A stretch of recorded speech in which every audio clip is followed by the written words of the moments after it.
affaire, accusé donc de complicité dans l'affaire de trafic d'enfants. Amma Amadou a pris donc la fuite depuis le 27 août dernier.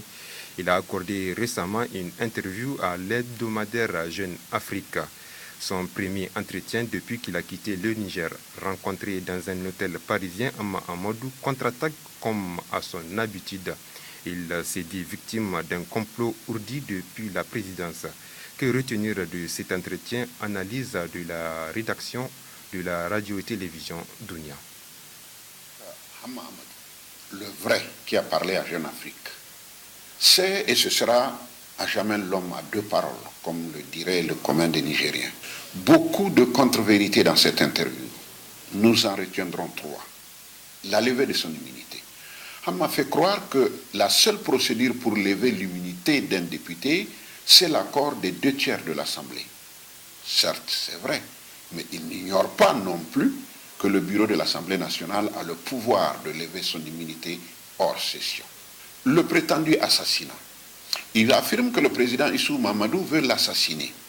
Ça, c'est une litanie que les Nigériens connaissent bien. Il en est un spécialiste. Après Maman Ousmane, Barré, Kanja, voilà qu'il accuse gratuitement le président Issouf. Puisqu'il a les preuves, pourquoi ne porte-t-il pas plainte? La grossesse de son épouse. Il avoue que sa femme fut bel et bien enceinte. Tous refusent le test ADN et lui singulièrement, soit disant que, selon la religion musulmane, un père ne peut pas faire ce test. Cela fera sourire les érudits musulmans de Zender qu'il a défiés. Pourquoi, pour un événement qu'il attend depuis des décennies, que sa femme, qui ne souffre d'aucune anomalie, va accoucher clandestinement dans un pays étranger? Plusieurs leçons sont à tirer de cette interview à Jeune Afrique. Celui qui se gargarise d'être plus à l'aise au milieu des tempêtes a pris la poudre d'escampette avant même qu'il ne soit entendu par la justice. Pourquoi alors fuir?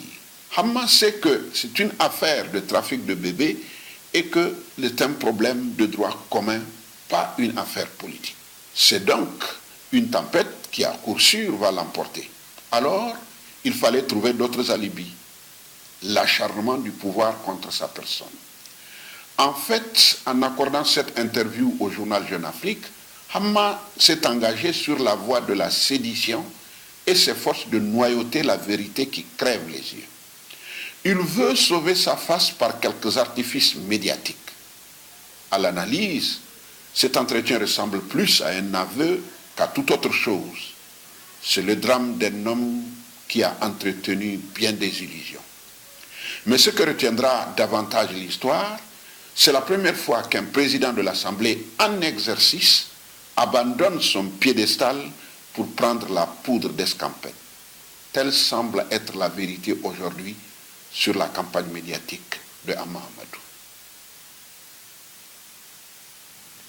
Autre aspect de ce journal, la région de Tillabéri a commémoré hier lundi 8 septembre la journée mondiale de l'alphabétisation. À cette occasion, la direction régionale de l'enseignement primaire, de l'alphabétisation et de la promotion des langues nationales et de l'éducation civique de la dite région a rencontré donc ses partenaires à l'école normale de Tillabéri. Objectif présenter le bilan de la campagne d'alphabétisation de la région de Tillabéri. Le compte rendu de Ismaël Bedi et Salissou Souley.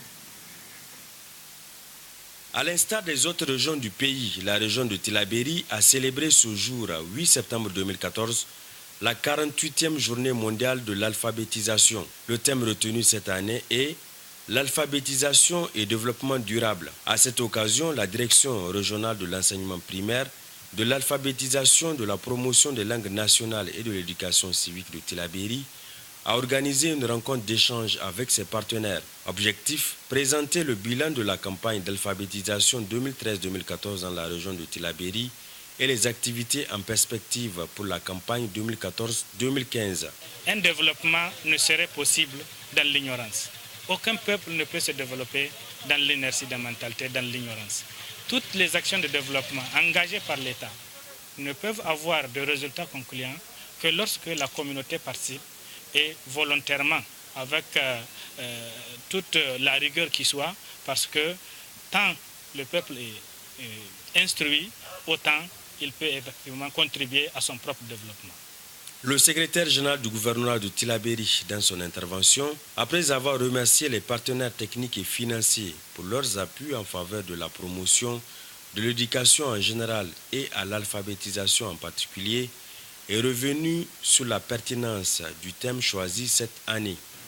Ce thème cadre parfaitement avec les défis actuels où les peuples ont besoin de savoir lire, écrire et calculer pour se mettre au travail afin de promouvoir le développement. Il s'agit pour nous de partager avec les communautés et l'ensemble des acteurs intervenant dans le sous-secteur le bilan des activités d'alphabétisation et asseoir un cadre régional de concertation en alphabétisation et éducation non formelle, dynamique et véritablement opérationnel. Ce cadre permettra d'harmoniser les interventions et utiliser rationnellement les ressources allouées à ce sous-secteur. Rappelons enfin que la Journée internationale de l'alphabétisation a été instituée en 1966 en Iran par l'Organisation des Nations Unies pour l'éducation, la science et la culture UNESCO lors du Congrès mondial des ministres de l'éducation sur l'élimination de l'analphabétisme. Cette journée permet entre autres d'attirer l'attention sur l'ampleur et les méfaits de l'analphabétisme et ses conséquences sur l'évolution et le progrès social. Zoom à présent sur la situation du bac Farié qui se trouve à 60 km de la capitale Niamey dans la région de Tillabéri en panne depuis plus d'un an et demi. Et le bac qui assurait le transport de plusieurs centaines de personnes par jour en partance ou en provenance de certaines localités de la région du fleuve est aujourd'hui dans un piteux état, une situation qui ne semble pourtant pas être régularisée avant 2015 selon le CNUT qui évoque un état de délabrement avancé de l'engin. Le reportage de Moudi Moussa et de Soumela Dandi également de Issa Hassan. Affecté à ce même côté du fleuve dans les années 1970 et faisant depuis lors la fierté des populations de sa zone d'intervention, le bac Farié tend de plus en plus à être un lointain souvenir pour ses différents usagers. Immobilisés depuis plus d'un an et demi pour raison de panne majeure, ce moyen de transport qui jadis facilitait la navette entre une importante partie de la région du fleuve et la capitale Niamey n'est plus à ce jour que l'ombre de lui-même aux grandes dames des populations riveraines partagées entre l'angoisse et l'amertume. Aujourd'hui, vous voyez, vous êtes venu, vous avez constaté que vous voyez que les gens prenaient la pirogue. Il y a des gens aussi qui contournent par quelqu'un qui va à Tillabéri.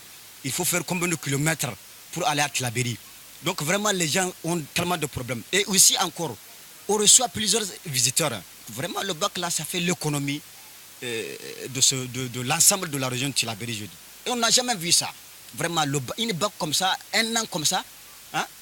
On n'a jamais vu ça. Une situation qui n'est pas sans conséquence également sur le développement de certains types d'activités génératrices de revenus pratiquées tout autour de la gare du bac, engendrant du coup un grand manque à gagner pour l'économie de cette zone.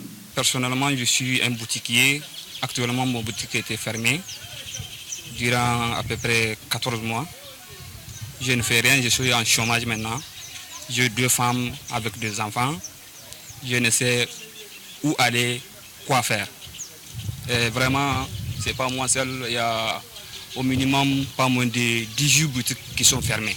L'appel que j'ai à lancer, que vraiment le gouvernement n'a qu'à prendre des solutions pour régler le problème du bac.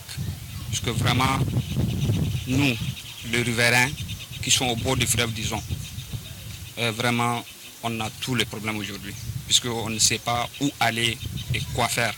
Un état de fait de plus préoccupant ici au Conseil nigérien des utilisateurs de transport public où l'on assure mettre les bouchées doubles pour voir définitivement juguler ce problème dont la résolution tient à cœur au Conseil d'administration du CNUT. L'appel que je voudrais lancer, c'est d'appeler les gens à un peu plus de patience, de tolérance, de compréhension. Je voudrais les rassurer que le CNUT est préoccupé par cette situation et que autant ils vivent dans leur peau et dans leur chair les affres de cette situation, autant en tant que premier responsable du CNUT, je vis les mêmes préoccupations. Et je puis vous assurer que le ministre des Transports, Saleh Sédou, est un responsable pragmatique. Cette affaire de bac lui tient beaucoup à cœur. Il m'a toujours interpellé, nous avons toujours échangé. Donc je voudrais rassurer les riverains de ce fleuve, les utilisateurs de cet outil indispensable de transport, que, en tout cas en 2015, nous allons nous donner les moyens, en tout cas pour rétablir la circulation au niveau de ce fleuve. Donc, au vu de la complexité qui entourerait le redémarrage effectif des activités du BAC annoncé pour l'année 2015, les responsables du Conseil nigérien des utilisateurs des transports publics en appellent à la patience et surtout à la compréhension de l'ensemble de ces usagers à qui Issoufou Nomao a tenu à dire ceci. Effectivement, le BAC Farié est aux arrêts depuis pratiquement 1 an et demi. Cela est simplement dû d'abord à la vétusté de ce bac-là. Ensuite, il est dû aussi aux difficultés liées à la cessation même de la fabrication de ce genre d'engin. Parce que, il vous souviendra que ce bac avait été acquis par le CNUT en 2003 auprès de l'INACOM du Mali. Donc cette société, depuis je crois 2-3 ans, a cessé la fabrication de ce genre d'appareils. Donc non seulement, comme j'ai eu à le dire, ce bac est assez vieillissant, mais il se trouve qu'avec les saisons de pluie de 2 années consécutives, il y a eu des détériorations au niveau même des berges d'accostage. Et cela a rendu difficile donc la mise en état de ce bac. Nous avions demandé un devis pour le réhabiliter. Le débit a coûté 120 millions de francs CFA. Je dis bien 120 millions de francs CFA. À cela, il faut ajouter des travaux qu'il faille entreprendre des 2 côtés de la rive. Et ces travaux sont estimés à plus de 40 millions. Donc ça, si vous faites l'addition, ça fait plus de presque 160 millions qu'il faut pour remettre un appareil vieillissant. Donc au niveau du CNUT, nous nous sommes préoccupés de cette situation depuis notre nomination à la tête de cette institution le 13 décembre 2013, donc moins d'1 an que je suis là. Et nous avons posé le problème au conseil d'administration qui avait été tenu en février dernier, quand nous avons pris connaissance vraiment des raisons qui font que le bac ne fonctionne pas. Dans l'état où se trouvent les finances du CNUT, il était difficile pour nous de dégager un montant aussi exorbitant pour réparer quelque chose qui, de toute évidence, ne tiendra pas plus de 3-4 mois, même si on le réparait. Donc, nous nous sommes dit qu'il faille aller du côté de l'État pour qu'il nous aide à trouver une source de financement d'un nouveau bac, ou tout au moins, en tout cas, nous aider à trouver un partenaire qui puisse le faire. Et c'est ainsi que le 22 mars 2014, nous sommes adressés aux autorités de tutelle justement pour exprimer cette préoccupation-là. En attendant, joindre certaines localités de la région du fleuve via Niamey et vice-versa relève d'un véritable parcours du combattant auquel les usagers vont devoir se prêter encore quelques mois. Puis le volet reportage de cette édition nous amène dans le village de Delewa, situé à 60 km de Niamey. Dans ce village, les habitants sont confrontés à un problème d'approvisionnement en eau potable. Vivant au bord du fleuve Niger, les habitants, comme seule alternative, utilisent cette eau non traitée pour tous leurs besoins. C'est un reportage de Isidore Banaba et Soumela Dandi. Le fleuve Niger est pour le village de Delewa ce qu'est l'eau pour la vie. En effet, depuis la création de ce village, il y a une centaine d'années, ces habitants n'ont jamais connu de forage, encore moins de l'eau courante. Tous les besoins en eau sont directement satisfaits par l'eau du fleuve. Lessive, toilettes. Pire, Cette même eau est utilisée sans aucun traitement pour l'alimentation et la cuisson des aliments. Surpris qu'une telle situation se présente à une cinquantaine de kilomètres de la capitale, nous sommes rendus au bord du fleuve à proximité du village. Le constat est amer. Là où les habitants se lavent et font la lessive, c'est à ce même endroit qu'est épuisée l'eau destinée à la cuisine.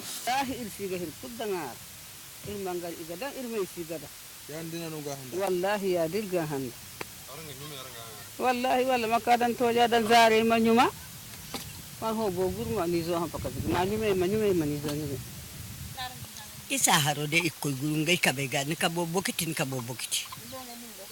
nimbongo ge jer bore kango wa lanje mbongo ge jer kabega jer bokiti hinza wono kadena kifarga aluli miyege tajandi ko ini subu be miyege tajandi ko ini igo ho ingay kabega no kadena kifarga alula to bora miyege kaginga hulati. Nous avons également un problème de puits.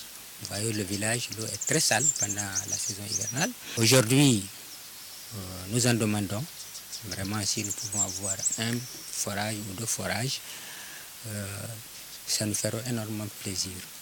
Mais c'est vrai, dans le passé, nous avons eu l'occasion d'en avoir.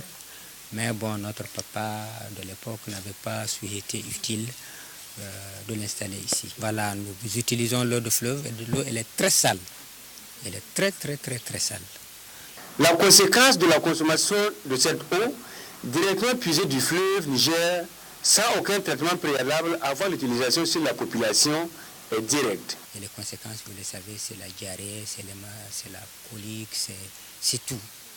L'eau, quand elle est sale, il y a tout dedans. On prend tout. L'accès à l'eau potable pour tous est clairement inscrit dans la loi fondamentale de la République du Niger, qui stipule à son article 12, chacun a droit à la vie, à la santé, à l'intégrité physique et morale, à une alimentation saine et suffisante, à l'eau potable, à l'éducation et à l'instruction dans les conditions définies par la loi. L'État assure à chacun la satisfaction des besoins et services essentiels ainsi qu'un plein épanouissement. Pour que les habitants du village de Delewa ne savent pas à cette loi, il serait temps que les autorités compétentes se penchent sur cet épineux problème. Vous l'avez vu, à Delewa, les populations boivent directement l'eau du fleuve. Celle-ci peut parfois être très sale, surtout en saison de pluie.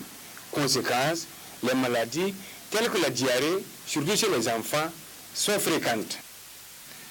La suite toujours de ce journal, l'organisation du corridor Abidjan-Lagos a organisé ce matin au ministère des Transports un atelier de restitution des résultats de l'enquête sur l'industrie du transport au Niger. Objectif discuter et analyser donc sur les résultats de l'enquête sur de l'industrie du transport au Niger. Le compte rendu de Omar Amma et Jamil Omar. Cette rencontre initiée par l'organisation du corridor Abidjan-Lagos, OCAL, parrainée par le ministre des Transports, vise à analyser les résultats de l'enquête sur l'industrie du transport au Niger. Une initiative des chefs d'État des 5 pays côtiers qui sont la Côte d'Ivoire, le Ghana, le Togo, le Bénin et le Nigeria, appuyée par la Banque mondiale, le Fonds mondial et l'ONU-SIDA en vue de développer une stratégie sous-régionale qui permettra de faciliter la libre circulation des personnes et des biens conformément aux décisions de la CEDEAO sur le corridor routier Abidjan-Lagos. C'est un corridor long de 1022 km qui draine plus de 2 tiers des activités économiques de l'espace CEDEAO, avec une population résidente estimée à 30 millions et une population en transit de près de 50 millions de personnes qui transitent chaque année au niveau des frontières terrestres. Ce corridor est cependant confronté à d'énormes problèmes liés aux barrières physiques et non tarifaires et autres formes d'entrave à la libre circulation des personnes et des biens et des taux de prévalence du VIH dans les zones frontalières très élevés lorsque nous les comparons aux moyennes nationales des pays, ce qui le rend peu compétitif et fortement exposé à cette pandémie. Le directeur des transports routiers a souligné les objectifs de cet atelier qui cadre parfaitement avec la vision des autorités actuelles. En effet, l'objectif de cet atelier, c'est d'analyser et de discuter avec tous les acteurs de la chaîne de transport les résultats obtenus lors des enquêtes, afin de cerner tous les facteurs qui concourent à entraver la fluidité du trafic et de faire des propositions qui nous permettront de garantir le succès de la mise en service des postes de contrôle juxtaposés de Malabine à la frontière entre le Niger et le Bénin. Le ministre des Transports a saisi l'occasion pour remercier le secrétariat exécutif de l'organisation du corridor Abidjan-Lagos pour les efforts fournis. Nous fondons l'espoir que le résultat des enquêtes, objet de cette réunion, édifieront la plateforme de tous les acteurs conviés à cet atelier afin de renforcer leurs capacités et d'aboutir à un changement positif de comportement des différents intervenants. Nous en sommes persuadés que l'engouement suscité par votre présence accompagnera le secteur pour une meilleure visibilité sur la base d'un ancrage institutionnel de bonne facture. Nous osons enfin espérer que le temps de passage des véhicules marchandises et voyageurs par la mise opérationnelle des postes de contrôle juxtaposés constitueront un indicateur des performances économiques rentables pour le Niger. Au terme de cet atelier sortiront des résultats qui permettront à la commission de la CEDEAO et celle de l'IEMOA de renforcer leurs capacités pour une meilleure intégration africaine. Lancement officiel ce matin à Niamey du projet régional d'appui au pastoralisme au Sahel Niger, un projet qui vise à améliorer l'accès des moyens et services de production essentiels au marché pour les pasteurs et agro-pasteurs dans des zones ciblées à travers 6 pays dont le Niger. Le compte-rendu de Seyni Mekido Jibril et Issa Hassan. Le projet régional d'appui au développement du pastoralisme au Sahel PRAPSA, dont ce présent atelier constitue le lancement officiel de ces activités, vise à améliorer l'accès à des moyens et services de production essentiels et au marché pour les pasteurs et agro-pasteurs. Un projet qui intervient dans des zones ciblées à travers les pays sahéliens, dont le Niger où 20% de la population rurale vivent exclusivement de l'élevage. Fruit de plusieurs réunions régionales, le PRAPS est un projet d'envergure nationale d'une durée de 6 ans et d'un montant global de 250 millions de dollars US. Il intervient dans le domaine de la santé animale, la gestion des ressources naturelles, l'accès au marché, le soutien au mode de vie pastoral et la gestion du projet. Le PRAPS constitue aussi un des piliers de l'initiative de la Banque mondiale en faveur du Niger. Pour l'avenir, il nous appartient, nous tous, à travers le PRAPS, de contribuer à mettre en place des mécanismes d'investissement nécessaires afin d'apporter des réponses, je dis bien structurelles, en aidant les pasteurs à mieux faire face aux sécheresses, à élever du bétail en meilleure santé, grâce à des pâturages et un accès à l'eau qui soit mieux géré et à même de valoriser donc les débouchés sur les marchés. Procédant à l'ouverture des assises de la rencontre, le ministre de l'Élevage a rappelé aux participants venus des 8 régions du pays les points sur lesquels porteront les discussions de l'atelier. Un rappel sur le projet régional d'appui au pastoralisme et de la note conceptuelle du PRAPS Niger, issue des premières réflexions concernant les activités identifiées. Le partage d'informations sur l'état d'avancement des activités entrant dans le cadre de l'élaboration du PRAPS, la mise en place de groupes thématiques par composante pour appuyer les consultants dans la formulation et l'élaboration d'une feuille de route. Enfin, le partage d'informations dans le cadre de gestion environnementale et sociale, le cadre politique de réinstallation des populations et le programme de développement économique et social. Cette rencontre permettra de dégager des pistes nouvelles en vue de valoriser toutes les opportunités pour conforter l'intérêt à soutenir l'élevage, gage de la paix, de la sécurité, de la stabilité et du développement des régions pastorales. Suite au retour de 3 jeunes filles nigériennes des États-Unis d'Amérique après un séjour de 10 jours à Boston en Amérique, séjour qui rentre donc dans le cadre du programme Women to Women, le centre culturel américain de Niamey a animé hier après-midi une conférence de presse. Objectif, féliciter les participantes de cette rencontre. Le résumé de cette conférence avec Omar Hama, cette fois-ci il est avec Soumela Dandi. marquait le retour de 3 jeunes filles nigériennes qui ont participé au programme Women to Women, qui signifie entre femmes aux États-Unis d'Amérique. C'est l'objectif de cette conférence de presse organisée par le Centre culturel américain de Niamey. Un programme initié depuis 2005 par l'ambassade des États-Unis au Niger et parrainé par l'ONG Empower Peace afin de donner la chance à ces jeunes filles d'acquérir des compétences en leadership. Les chargés d'affaires du Centre culturel américain expliquent l'objectif principal recherché à travers ce programme. Women to Women Amérique 2014 est un programme de leadership international.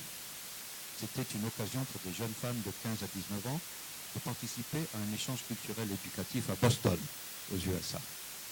Pour la deuxième fois, le Niger a eu la chance de se faire représenter avec la participation d'une chaperonne et de 3 jeunes filles qui ont été sélectionnées et prises en charge par l'ambassade des États-Unis au Niger et par le Fonds des Nations Unies pour la population.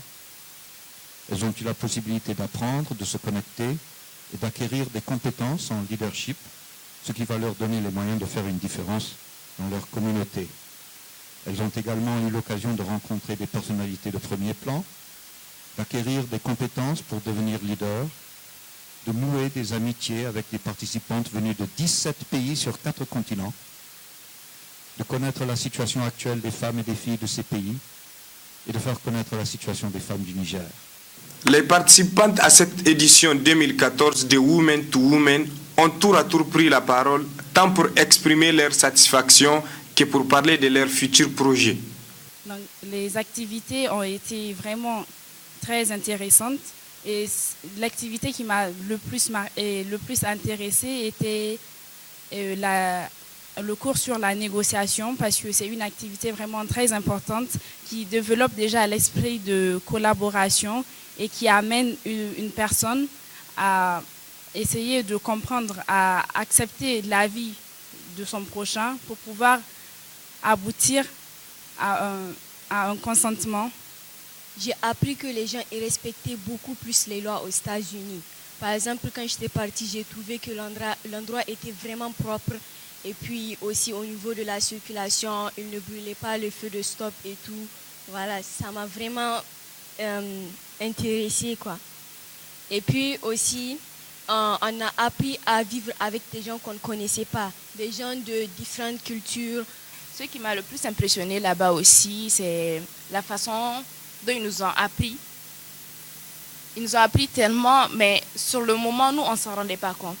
C'était tellement amusant, tellement drôle. Au début, on s'en moquait même. Mais juste après, quand on récapitulait, on voyait vraiment que c'était important.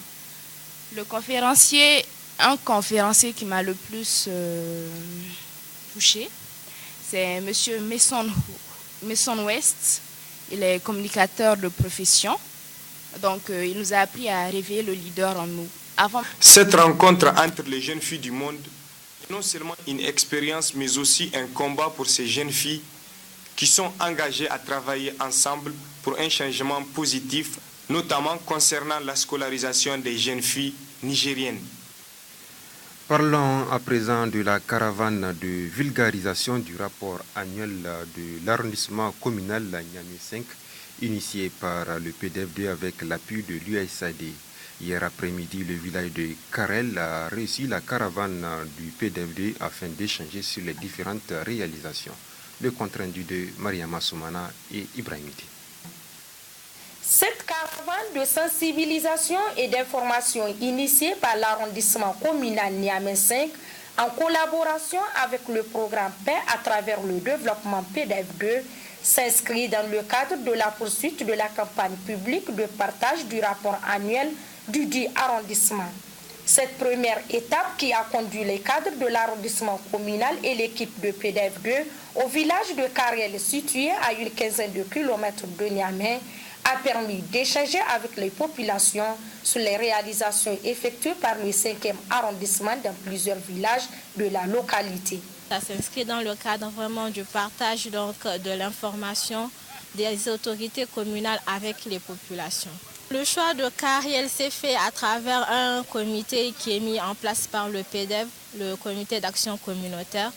Donc ils ont initié cette action dans ce sens qu'ils ont remarqué que c'est des villages qui ne sont pas vraiment associés donc, dans le partage d'informations. Au cours de cette caravane, des skates et théâtres participatifs sur les thématiques liées à l'hygiène et l'assainissement et à la consommation des stupéfiants ont été présentés à l'assistance fortement mobilisée pour la circonstance. Cet après-midi, donc, avec les populations, on a échangé autour de 3 thèmes. Donc, le premier qui porte objet donc, de la campagne, c'est le partage même du rapport annuel.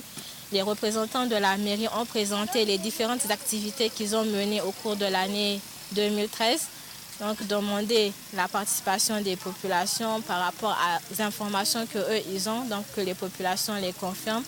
Et ensuite, il y a eu des présentations, des représentations des troupes de théâtre participatif, donc initiées par des jeunes leaders. Cette caravane a permis également à l'arrondissement communal Niamey 5 de s'imprégner directement des préoccupations des populations de Kariel. Après l'étape de Kariel, le village de Gourtiré, toujours dans le 5e arrondissement, constituera la seconde étape de cette caravane qui se poursuivra ce mardi 9 août. Toujours de ce journal, la cérémonie ce matin au siège de la station-service Total d'une signature de convention entre Orange et Total Niger. Objectif, offrir des services et produits de qualité aux clients des deux partenaires. Le compte rendu de Alimato Abdou et Sambouzan. La présente signature de protocole d'accord entre Total Niger et Orange Niger s'inscrit dans le cadre des activités mobiles d'Orange, un partenariat qui permet désormais aux clients d'Orange Niger d'accéder aux services d'Orange Money dans toutes les stations-service Total du Niger. Ce partenariat entre Total et Orange permettra d'étendre le réseau de distribution d'Orange Money à l'ensemble des stations Total dans les 8 régions du Niger. Il permettra d'améliorer le service proposé aux clients de nos deux entreprises, tant en termes de proximité que de confort d'utilisation. Nos clients bénéficieront du réseau d'un professionnel de la distribution dont les stations sont accueillantes, modernes et ouvertes 7 jours sur 7 pour ouvrir un compte Orange Money, effectuer des opérations de dépôt et de retrait d'argent et réaliser des achats. Nous sommes fiers de présenter ce partenariat avec Total qui permet de créer des synergies entre deux grands groupes présents dans le monde entier, en particulier en Afrique et au Moyen-Orient. Cet accord va assurément donner une toute nouvelle envergure au réseau de distribution Orange Money et aux paiements marchands en général. Une convention qui va permettre également à Total Niger d'élargir la gamme de ses produits et services qu'elle propose à sa clientèle. Le maillage dense du réseau Total qui s'étend jusque dans les régions les plus reculées du Niger, ainsi que la fiabilité des solutions offertes par Orange Money, permettront à un grand nombre de consommateurs nigériens d'accéder à des services de qualité. Depuis le début de l'année, nos équipes respectives éprouvent, testent, déploient progressivement les différentes solutions. Aujourd'hui, nous avons le plaisir de faire bénéficier nos clients d'une large palette de services.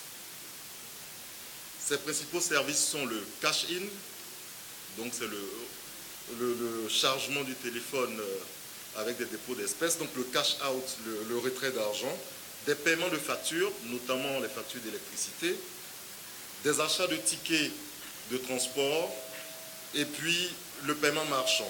Un protocole d'accord signé en bonne et due forme.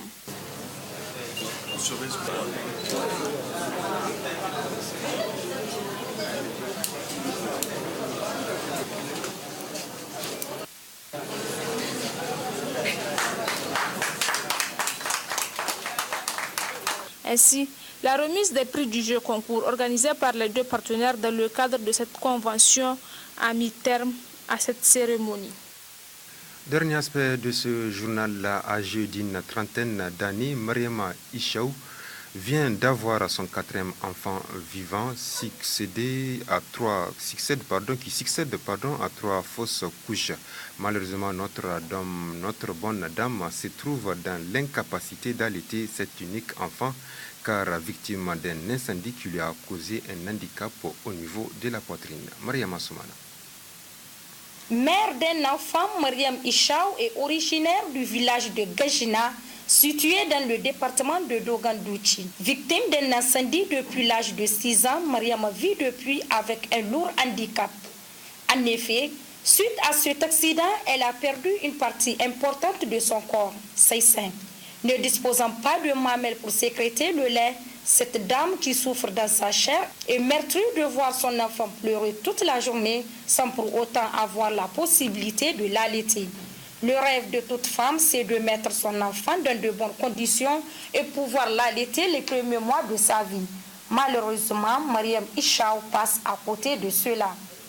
Da kawai na nake tawana ni a taimaka don Allah ya basa a taimaka ni aihuwa ta uku yanzu ga ta hudu sai a ta rasuwa yanzu na ga mana an samu a wagga ta heta hutata ta kone ni tun ina yarinya sun ka kone yanzu in na aihu diya ta shigiya babu nonon da suka sha shi na ni taho an samu wanda Allah ya basa a shi taimako mini in samu ga diya ta heta shekaran jiya na a heta ran jima'a ba ai ma suna ba ba suna ba ran jima'a na ai. Victime de 3 fausses couches consécutives, Mariam place tous ses espoirs dans son enfant unique. Ce bébé âgé de moins d'une semaine qu'elle souhaite voir grandir. Pour cela, elle sollicite les bonnes volontés pour lui venir en aide. Outre sa fonction biologique de lactation, le sein est un trait caractéristique de la femme. Il peut jouer en fonction du contexte culturel un rôle important dans la séduction. Désireuse de retrouver toute sa féminité, Mariama sollicite une aide médicale. Et voilà, c'est sur ces images que se referme cette édition d'information. Merci à vous de l'avoir suivi. Prochain rendez-vous avec l'actualité, ça sera demain à partir de 13h. D'ici là, portez-vous bien. Au revoir.